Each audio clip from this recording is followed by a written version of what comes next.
Why are you running for Sunnyside School Board? I'm running because I care deeply about what we do in our schools, and especially in Sunnyside, that we make sure that all students get the services that they need. I'm very concerned about our kids being career ready and graduating from Sunnyside with a certificate or a diploma that enables them to go on and pursue their careers. Okay. Why did you initially decide, or why do you think that you're the right person for this position? I have a lot of experience. I worked in education for 38 years, and I am an incumbent. I've been on the board for 4 years. It takes a little while to learn how the board works and what its real responsibilities are. And I've studied, I know the process, I know all the laws that govern the schools in the state. Um, in my 38-year career, I worked in a leadership program I directed and helped to create that helped kids who were the most at risk come into a college campus and learn leadership skills. And when they left the event, they were ready to set their own goals and go out and graduate from high school and pursue their interests. Oh, wow. So can you tell me what are some issues that are important to you that are facing the Sunnyside School District? Well, you'll probably hear from many of us that a big issue is the financial status of schools. The state is not funding the schools at an appropriate rate. In fact, far less than they have in the past. And our costs have been rising. For example, our insurance went from 600,000 to a million. And so it's very hard to cover those costs without the allocations that come from the state that meet our expenses. And so that's one of the biggest issues right now, and all schools are facing it.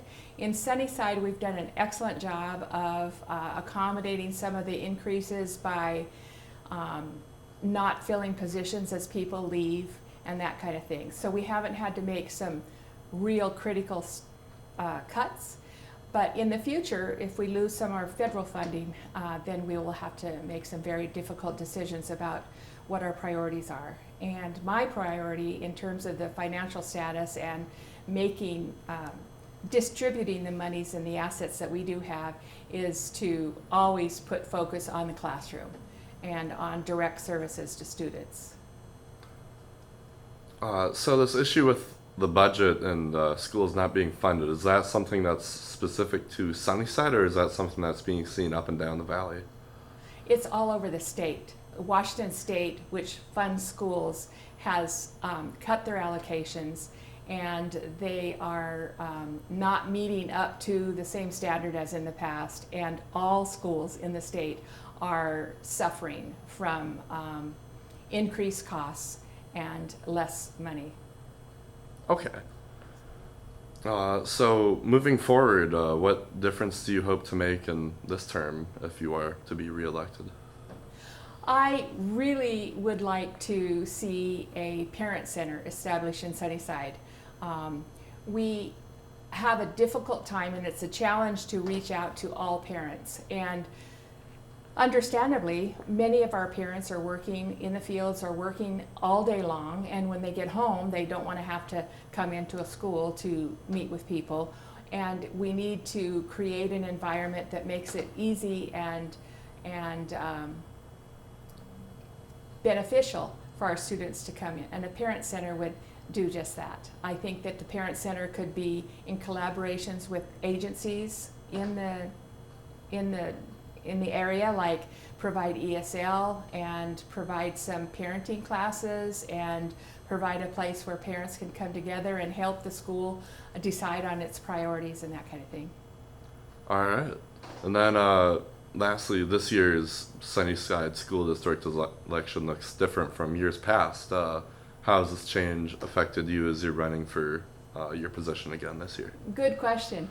When the Voting Rights Act was pursued and ACLU came to us and said, we've got to change the district lines, it affected all of us because all 5 of us on the board now must run. And our districts were changed because the lines were changed. How it affected me is that my district has completely changed, and it's not only not in my neighborhood completely, but I have had to do some different kind of outreach efforts to get to know the constituents and the voters in my district. And I think all the board members that are running are doing the same. All right. And is there anything else that you would like to say? I just want to express my appreciation for everybody in our community who has voted for levies, who support the board, who support the school district. We have a great group of volunteers, and we have a great group of students and teachers, and I'd like to express my appreciation for all the staff that we have that are doing an excellent job.